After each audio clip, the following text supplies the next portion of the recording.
Alien abductions, shadowy men in top hats, snake-like monsters slithering into your ear, a little boy whispering, "Can you see me?" repeatedly till his voice drops into something inhuman. These are disturbing things people saw during sleep paralysis. And two of these stories are mine.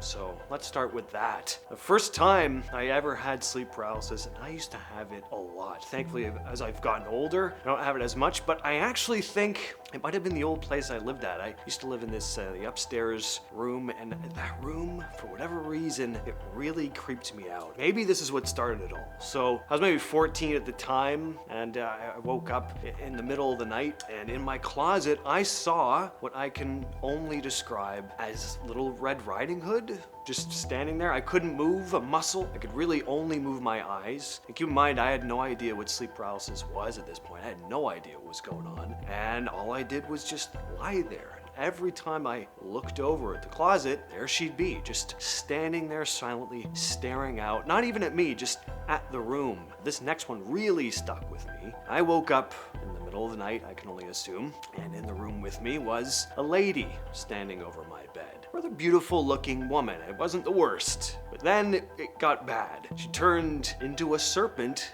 and started strangling me. That was mimicking that feeling of not being able to move. It was that kind of crushing pressure a lot of people talk about when they have sleep paralysis. But apparently, I'm not the only one who's had to deal with snake demons in the middle of the night though. Psychologist J. Alan Shane at the University of Waterloo in Canada has been researching sleep paralysis for years. Over the course of more than a decade, Shane has gathered tens of thousands of first-hand sleep paralysis accounts, and one of those reports comes from someone who, while unable to move or speak, said they saw a creature that was part snake and part human right beside them. The figure didn't just loom there silently though. The person said that it shouted unintelligible gibberish sounds directly into their ear. This next story comes from a clinical report in the Journal of Geriatric Mental Health. A 76-year-old retired engineer lived with terrifying sleep paralysis for over 2 years before he ever sought help. Every night around the time he was waking up, he'd find himself completely frozen in bed. Couldn't move his arms, legs, head, or speak.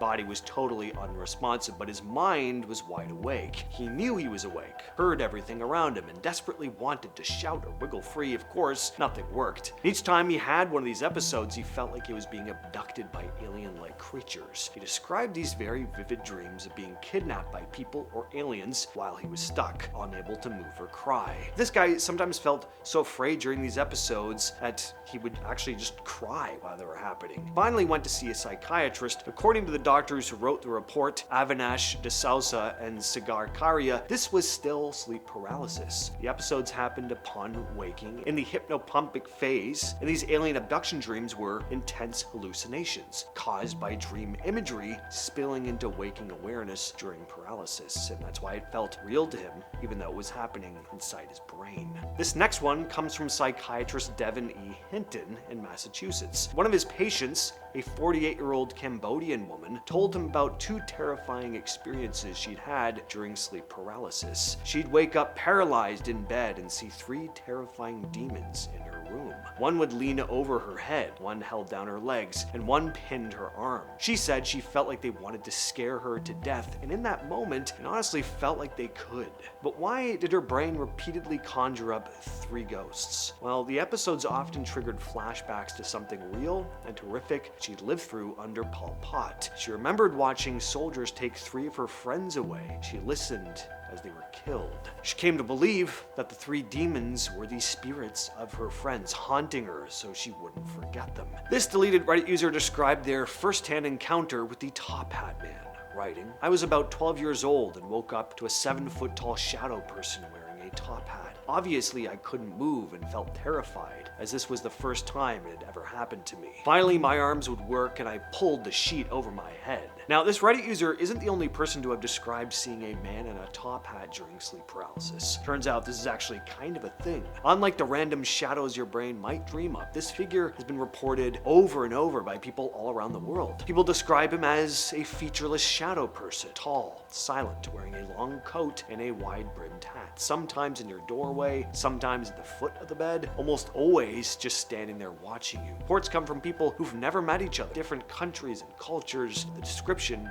hardly ever changes. Back in the 80s, a Reddit user known as Phantomana had fallen asleep in their sister's room while she was at work. While asleep, they slipped into paralysis and realized that they couldn't move, and that's when they saw her. A shadowy girl standing quietly in the doorway, just standing there watching. There was something familiar about her, but Phantomana couldn't put their finger on it. They just lay there frozen, stuck watching her, until eventually slipping back into sleep. Later that night, their sister came home and woke them, telling them to get out of the room so she could go to bed. The next morning, while everyone was getting ready for school, Phantomana overheard their sister talking to their mother, saying she had a nightmare about a girl standing in the doorway, staring at her while she slept. The description matched exactly what Phantomana had seen that same night. Neither of them could really explain it, but they both had the same thought. The girl looked a lot like old photographs of their grandmother when she was young.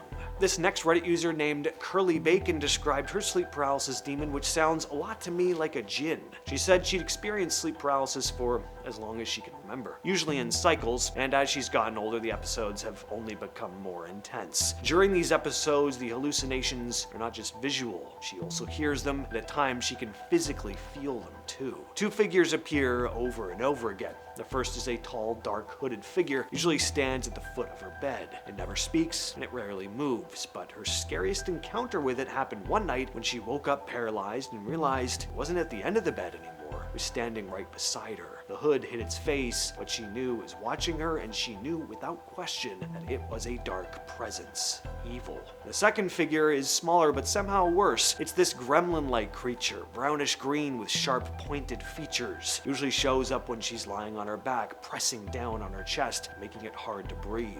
Sometimes it speaks in a strange, whispering language she can't understand. Once she woke up and saw it crouched in a corner of the ceiling. When she looked at it, it slowly turned its head, staring straight at her. Another time, she woke up on her side and heard this whispering behind her, followed by the sensation of something wet and snake-like sliding into her ear, making a soft, slithering sound. This next deleted Reddit user said sleep paralysis was something he dealt with regularly, sometimes a few times a week, so it usually didn't scare him anymore, but it was one night that changed that completely. He was lying in bed with his eyes closed when he suddenly heard a young boy's voice ask, "Can you see me?" When he tried to move, nothing happened. His body was completely locked up, except for his eyes, of course. When he opened his eyes, he saw a little boy standing at the foot of the bed, quietly watching him sleep. The boy asked the same question again, "Can you see me?" Even though he knew that this was sleep paralysis, this was still very unsettling. He closed his eyes and tried to force himself awake, but the voice didn't stop. The boy kept repeating the same question over and over, and each time, his voice got a little deeper, slower, almost less human. Then he felt something brush against his shoulder. He opened his eyes and saw the boy was no longer at the foot of the bed. He was inches from his face, and his voice was now this deep, guttural growl as he screamed, "Can you see me?" Finally, he snapped out of it. His heart was racing, but he was able to move again at least. The story's been floating around the internet for a while now. It comes from a man named Adam, who was a young student at the time. He'd fallen asleep reading a book. He remembered drifting off with the pages in his hands, the muted sounds of the TV downstairs fading into the background.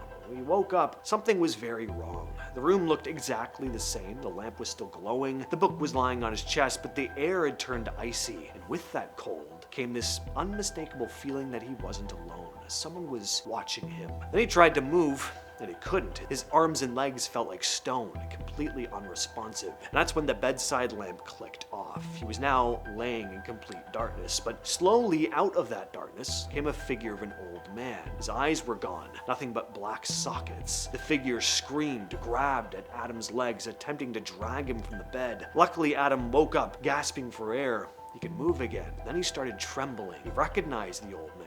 Looked just like his late grandfather. All that said, I've been your host, James, and I'll catch you, yes, you specifically, in the next video.